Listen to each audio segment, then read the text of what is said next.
How was the lunch? Nice?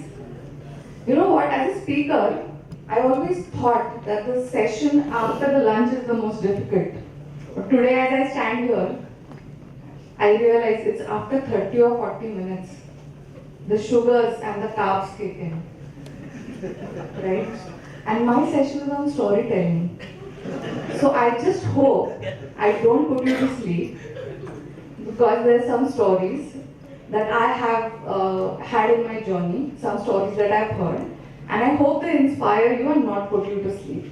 Okay, so let's just give it 10 seconds for people to join in and then we can start.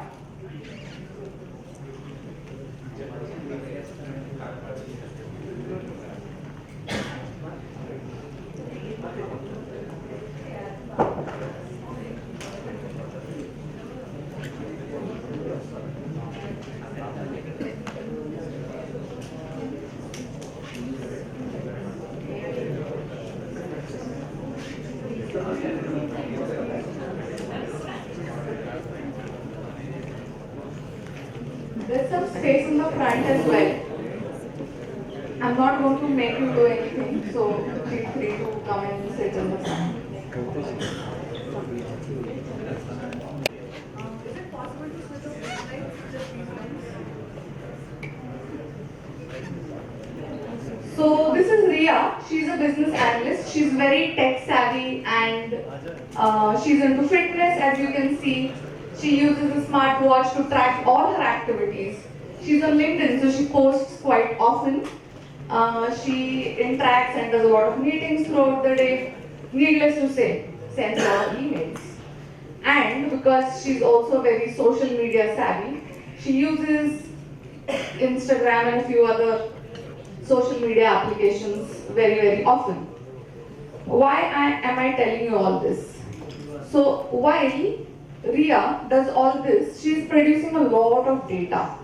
Okay? And when I speak of data, how many of you have heard the term zettabyte?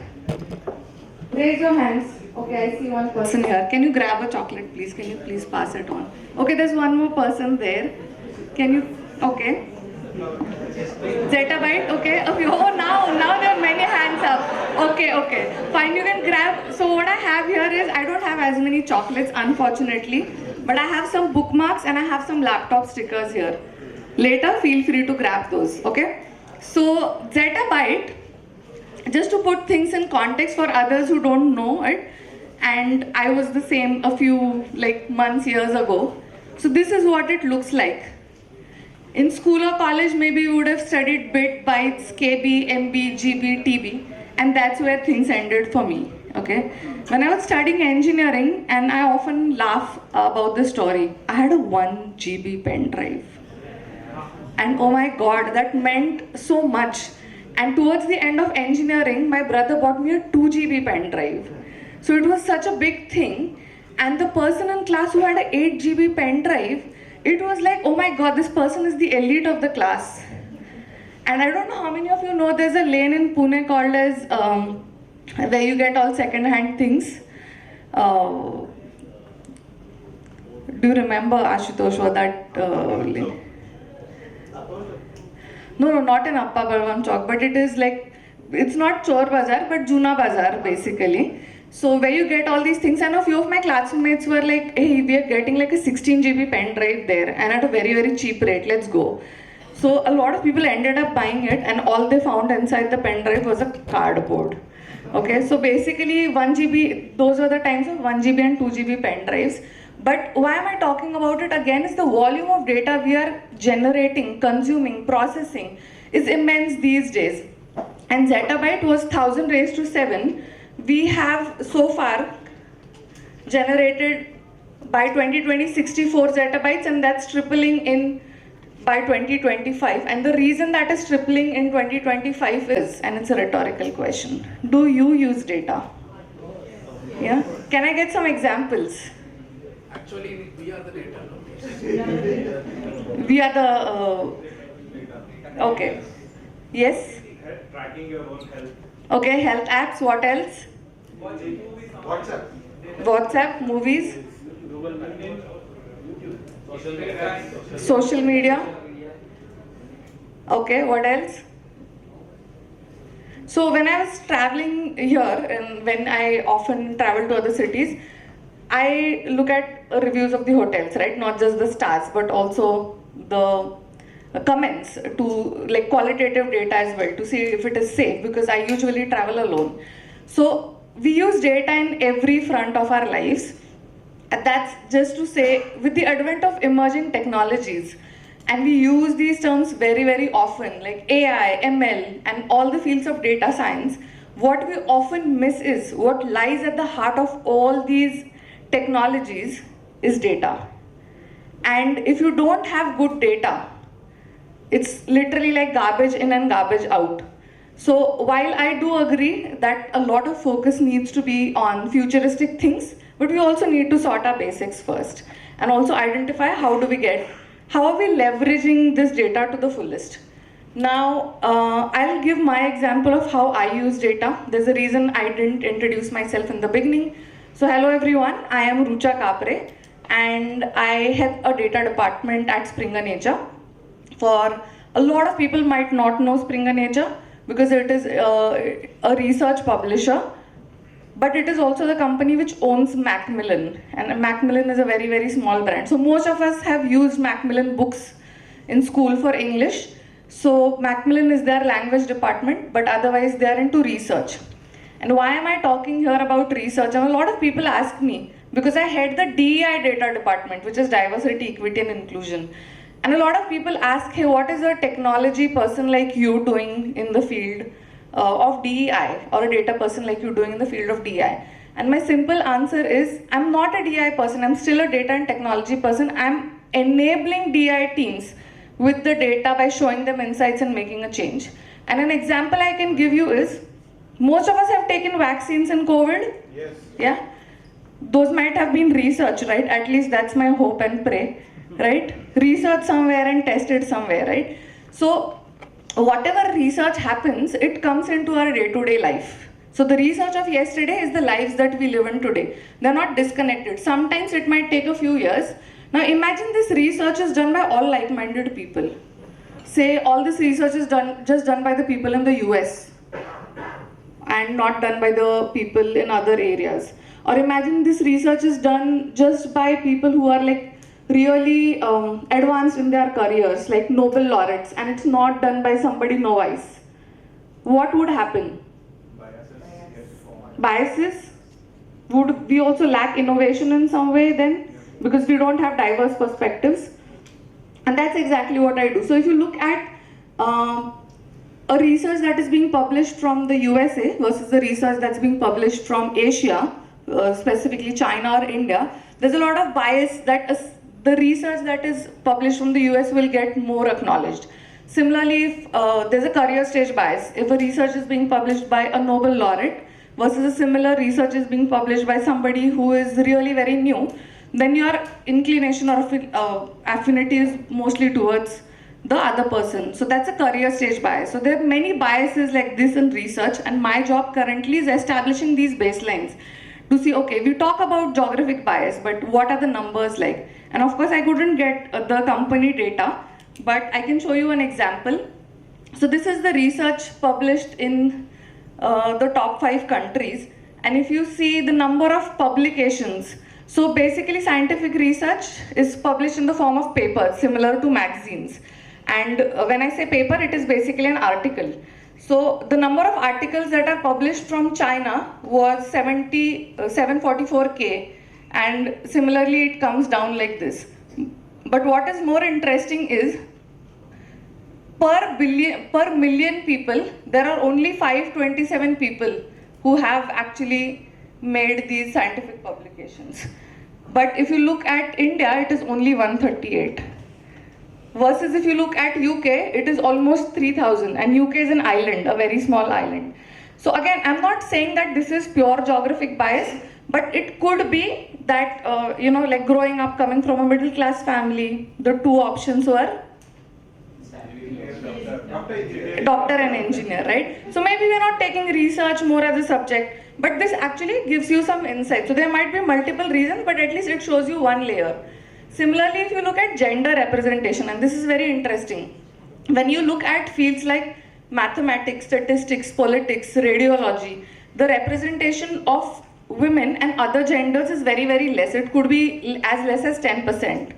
But if you look at language, if you look at education, if you look at human studies, it is almost about 50%. So I'm not endorsing, or I'm not saying, I'm not endorsing particular gender here, but it's data like this which is like an eye-opener. And tomorrow if I decide that no, mathematics should also be 50-50%, just getting more people to publish in mathematics is not going to help, because it is at the top of the pyramid. You need to first ensure more girls and other genders are taking mathematics as a subject in school, then in college, then in university, and then in their postdoctorate.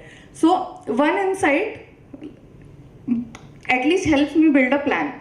So I used to present all these insights, beautiful insights, and my expectation was, I have the data, I've done the analysis, and I showed people the insights similar to what I showed you, right? And now my hope was action happens and the world will change, right? High expectations. Very high expectations. But then the reality hits, and what happens is when I show these insights, I get a lot of praise. Okay, this is amazing, very, very informative, good data, we should do something about it. And then things end there. Government support. So no, you are right about it. So we have to like work with a lot of governments, a lot of research bodies. But in terms of presenting that data, I thought there's something wrong, because this kept on happening again and again in spite of all the support. So I came to two conclusions. Either the insights are not correct, okay? And I validated. So the insights were right. The second was the insights are not presented in a compelling way, or it's not presented as a narrative and it gets lost. So that was the conclusion that I came to, because I was presenting it as facts. And if you look at this cycle now, which is like I had the data, information, insight, we made some decision, but no action happened and no value was happening. And what was lacking here is the aspect of storytelling. So what is storytelling? I will explain it, but first I would want you to watch a small video, and I hope this works. Just pray it works. So I was working on Cars 3, and so I just started counting. I was counting lines of dialogue, specifically looking at gender, and how many lines of dialogue were spoken by female characters versus male. I was working on Cars 3, and so I just started counting. I was counting lines of dialogue. I was working on Cars 3, and just for context, how many of you have watched any Disney movie here? Most people? Any Disney movie? Right? You have watched. So you are aware of Disney as a brand, right? Okay, now let's play the video.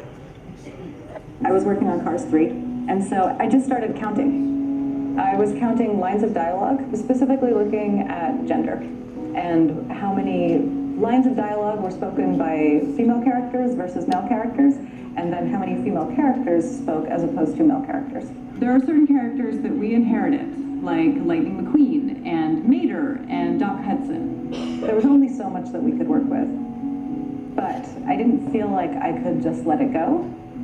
In the very first script, I found that it was 90% male for both lines and characters. I showed the data that I came up with to the director, to the writers, to the head of story, basically to anyone that I thought had power over making a change. I started creating spreadsheets that I would present to the creatives on our film, just at any milestone when I had a full script, to say, hey, this is how the gender balance currently looks in our film. I wanted it to be as unemotional as possible and just present the data and the facts, and just thought that maybe if people saw what the problem was, that they would have a similar reaction to what I had, which was, oh, this is something that we should change. It was generally very positive. They just hadn't seen the data in the way that I did and realized that there was a problem, but didn't realize quite how large the problem was. Cruz is obviously the biggest female character, and there was Miss Fritter. We also had Louise Nash. After after I had started counting, Josh Miner, who is in our tools department developing software, was also inspired. And so he posted a message that said, hey, I'm thinking about these ideas and I think I might have a way of integrating it into our software. Is anybody interested? And I got very excited and said, ooh, I'm interested. It would probably still be. Josh worked with an intern that he had working with him that summer, and they actually added the ability to track by gender in the script. There you go. Yeah. Nice. That's awesome. Once we pitched it to the executives, it then became something that they began to expect at every milestone. And so it was something that got integrated into the process of making our movies.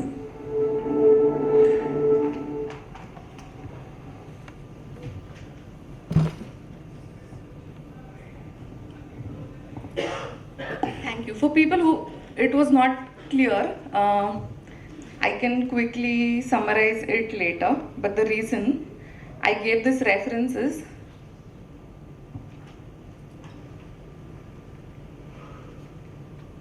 all of us like stories, right? What do stories do? Stick with you. Okay, speak with you, build connections. What else? Inspire, yes, very important. Helps you imagine. Moral of the story. Okay, there's a moral of the story. Provides experience. Entertain, yes. Provides experience. Experience Keeps us engaged. keeps us engaged, very important. So, delivers a message. sorry, Delivers a message. delivers a message. So, we've been storytelling creatures, right? Right from the beginning. Even when they were cave people, they told stories through the cave paintings, right? And what essentially stories do is they help you trust even a stranger, right? If you look at politics all around the world, have you met any of the politicians in person? But the stories they tell you, you believe in those. Or even when you're watching a movie, or even when you're watching your favorite series, or even the daily soaps. And what they essentially do is they create a hook, right? Like I started watching the television series Suits, and I went crazy after a few weeks, you know. Like after office, the first thing I used to do is turn it on, watch it, binge watch it for 3-4 hours every day. And that's what they create. They create a hook, and I'm pretty sure everyone consumes some kind of content, right? So stories create a hook. They trigger a call for action in most of the cases. They engage more of our brain and more of our sensory organs. So we are creative beings. As humans, we are creative beings. So facts you will remember, but not for a very long time, because we are emotional creatures. They make us more open to change and less skeptical. As I said, you might believe in a concept. I don't know how many of you have read the book Sapiens. It's a very fat book. I have read the comic version of it, and it's really very beautiful. But the book Sapiens talks about how what differentiates us from any other creature on this earth is our capacity to tell each other stories. All these concepts of money, corporation, etc. If you think and look back at it, these are all concepts we've made up, right?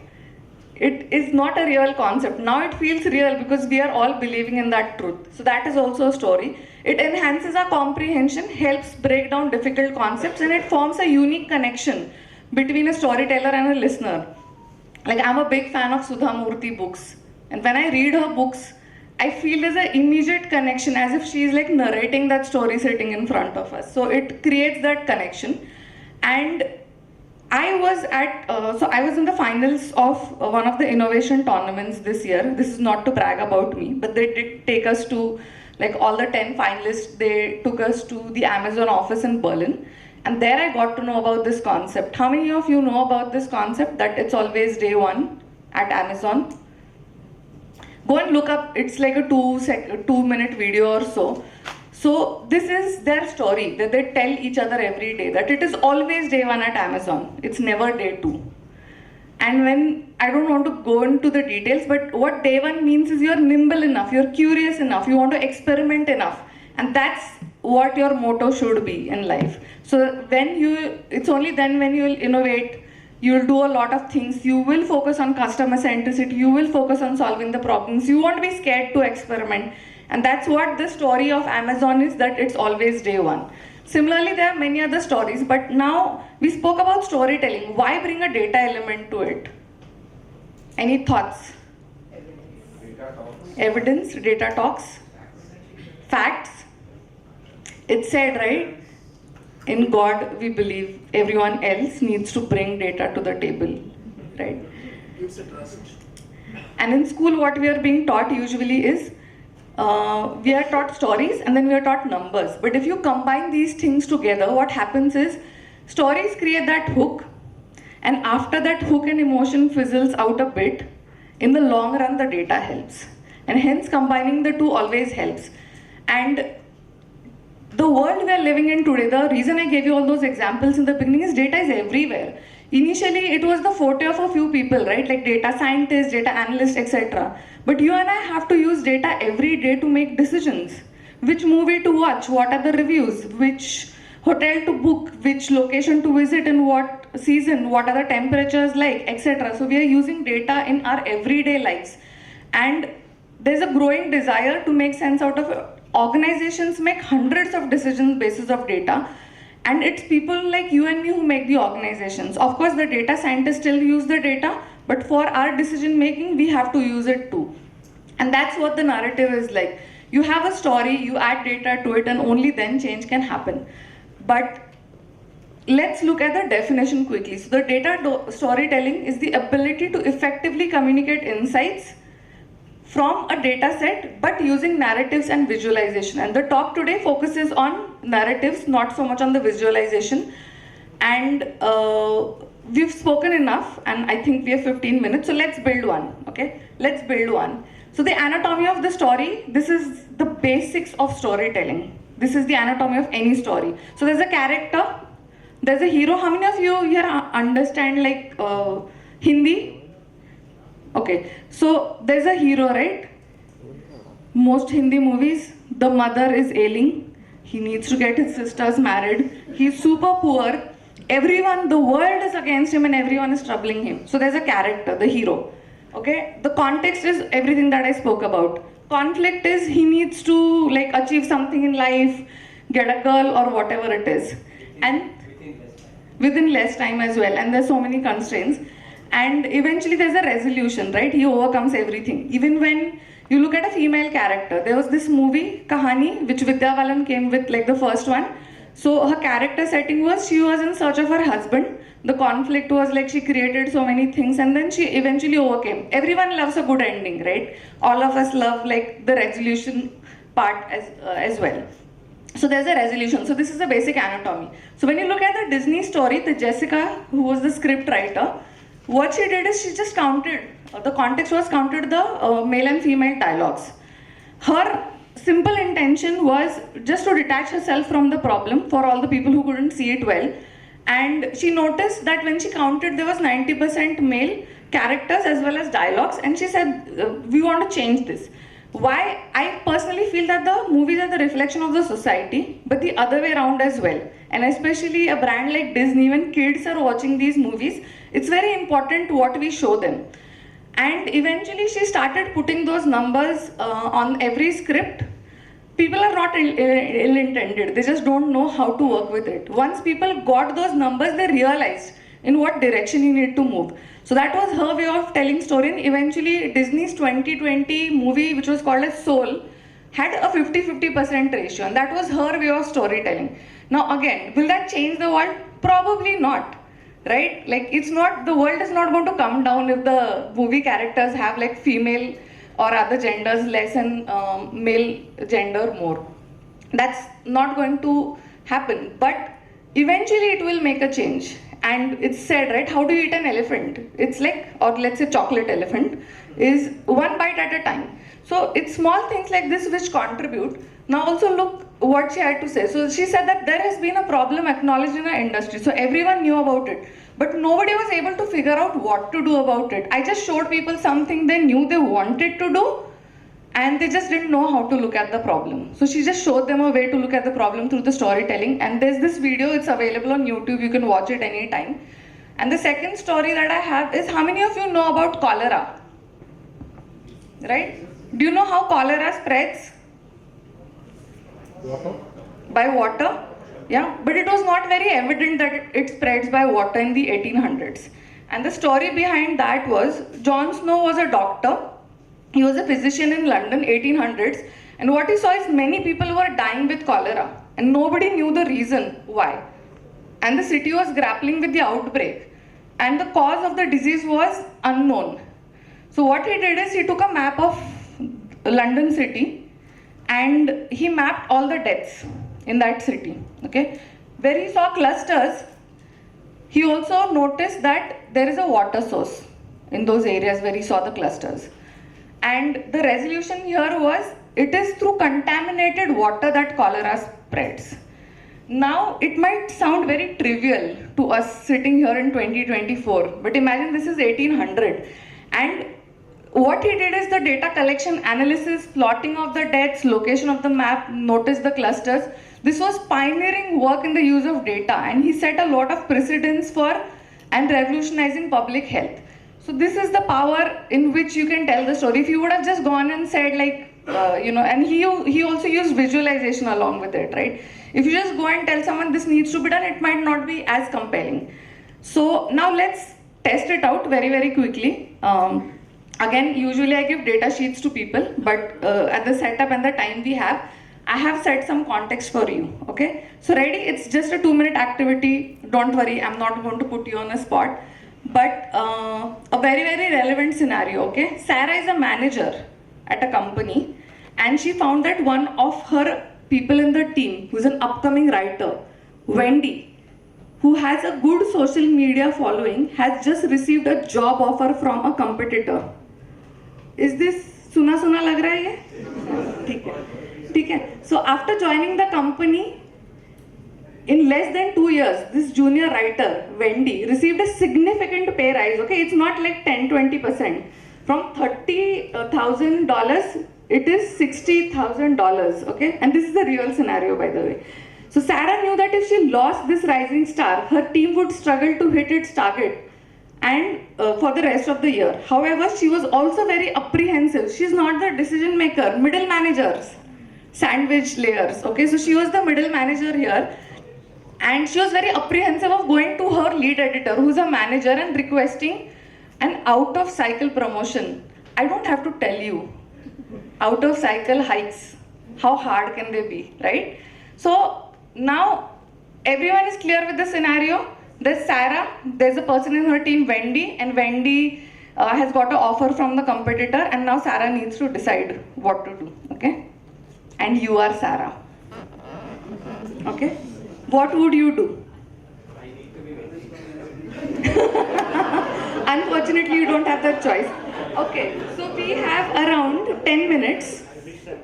I'm going to ask you to take 40 seconds and just like in groups, either in pairs or if you're close enough in groups, discuss what is it that you would do.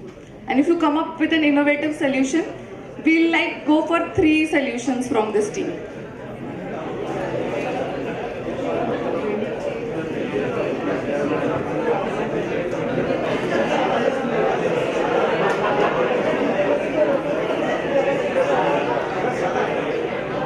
You are Sarah, manager, you need to make the decision.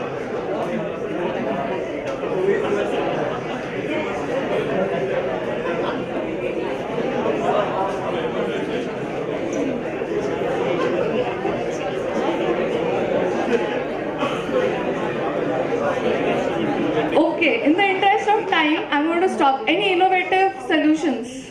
Okay. I will also join the company. Join the company. Okay, you will join the company. Later join. No, actually, I would be interested to know if there is offer for me as well there. Anyone else? So maybe I hear, I mean, And then make a offer to my manager saying that if you don't pay me whatever the pay must be. So Wendy has made a decision. Now Sarah has to make a decision. Sarah is not going to present the data. yeah. So there might be 2 narratives, right? One is for the lead and one is for the vending. So I can either convince the lead to give the hike, maybe by using your data or creative, narrative, strong story, or I convince the Wendy that apart from this salary we can give it to somebody, or there is what is there in the store for us through some other data points and all of that stuff. Okay, perfect. Thank you for that. I'm going to stop here and just to summarize, you said that you will go and see if there's a position for you. First of all, a round of applause for the three of you. Can you please grab one and can you pass this? Then we had one person here say that And also give the on-site opportunity. on-site, this always comes up. You have a perspective. Okay. Okay, this is the last one we take. I definitely let her go. I will give the opportunity for the remaining people. So during her notice period, I will make sure that these people are getting definitely. So with that $30,000 differentiation, I can hire one more person who is enthusiastic and looking for the opportunity. Okay, that's also one approach. There's no right or wrong. But the thing here is, and sir, feel free to grab a chocolate. So some people said we'll let go, some said on-site opportunity, some said we will go with the same person, and you here mentioned that you look at the data. Okay. So what Sarah did, let's look at it practically. After spending a couple of hours with her analytics team, analyzing the incremental contribution on this specific writer, Sarah was shocked to discover that Wendy was more than 1.5 million to the company in the annual advertisement revenue. Rather than building an elaborate story, Sarah sent a very simple email to the gym, the leader, in the format of a data trailer. So let's look at this email. Okay, yesterday we received Wendy's 2-week notice. She was offered a similar position at company X, which has offered her a salary of 60K, which is doubled. She joined my team less than 2 years ago out of college, and she's already established herself with over 30,000 social media followers. Wendy generates 1.53 million in revenue over the past 12 months. And look at the visualization here. So Wendy 1.53, other people are half or less than half from her team in terms of what they have contributed to the revenue. After evaluating her contributions, we found that she generated 1.5 in the past 12 months. To ensure this year we hit the target as a company, I recommend providing her a 65K counter offer. Please let me know if I can move ahead with the human resources, and let me know if you have any concerns. Okay, this may or may not have got through. I am not commenting on that. But do you look at the narrative? It is so pointed, and the way it is that you won't hit the target of one because she is 1.5 million worth. Make a counter offer of 65. Probably if I were the manager, I would not have denied this email. So that's the power. If you look at the story again very quickly, Sarah limited her data story to just a simple trailer, setting 2 years, hook 60,000, aha moment. Aha moments are very important in stories. Those are the moments where you jump out of your seat when you're watching a movie, right? 1.5 billion in revenue, proposed solution 65K. So this is the way she told a story. And usually what happens is when we are telling a story, there are two concepts, there are two kinds of analysis, and I come from a business analysis background. So there's an explanatory analysis and there's a exploratory analysis. When you have the data, you do a lot of exploration, you find the insight, and then you have to explain that insight to your audience to bring about a change. Now let me take an example of pearls. Why not? We are in the city of pearls. So pearl oysters, everyone knows pearl oysters, okay? What is exploratory analysis? I've been given 100 pearl oysters, okay? And my job is to identify इनमें से किस में pearl है, which of these has a pearl. What I do is I open all of them, okay? And then I'm super excited to tell how many pearls I found. I found 2 pearls in the 100, okay? Then I go to my manager and I tell, I opened the oyster number 1, I did not find a pearl. I opened number 2, I did not find a pearl. Then on the 10th, I found a pearl. And then I continue and then I say on the 90th, I also again found a pearl. And as humans, we want to tell people how much effort we have taken. And there's nothing wrong. That's our default. And that's the exploratory analysis. What we need to do is know your audience well. If you are presenting it to someone senior, you have to switch to the explanatory analysis. You still have to do the exploratory analysis. Simple. I was given 100 pearl oysters. I opened all of them. I found pearl in the oyster number 10. So I found 2 pearls. I found it in oyster number 10 and I found it in oyster number 90. End of story. So that's the difference. Whenever I talk to my, like as a business analyst, I was trained to like set some context and then come to the conclusion. And when I got the opportunity to meet my CEO, who was the CFO before that, so finance person, data person, and he was so irritated when I was talking to him. I could see him like agitated because there's some people who want the number first, like what's the conclusion, and then give me the background story. Some people need the story first, and then they need the conclusion. You also need to know when to use both of this, but maximum time, the explanatory analysis will create that hook for you. So you have to remember these 2 factors in data storytelling. And just to summarize it, our key takeaways here are, and I would want to leave a few minutes for Q&A. So in a world full of data to insights, all of us do. All of us do this. What is important is insights to change. And insights to change will only happen when you tell the story in a compelling way. So of course, today was just a teaser. Like I can't give you a complete course on data storytelling. But even if you are able to toy and play with the idea of explanatory analysis versus exploratory analysis, and when you're talking to someone, you talk about it in a way that there's a character, there's a conflict, and there's some resolution, it will add value. And you can actually put your narrative in that way when you have some insights. So insights to action is needed to create an impact and bring about a change. Insights need a compelling narrative, aka data storytelling. Know your audience, as I mentioned, exploratory versus explanatory, and become a change agent through data storytelling. Again, I don't have to remind you all that all of us work with data day in and day out.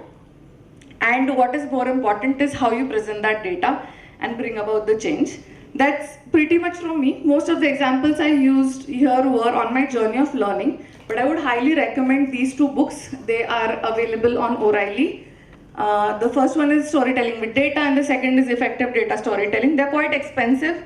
So if you have O'Reilly subscription, it is pretty cheap that way.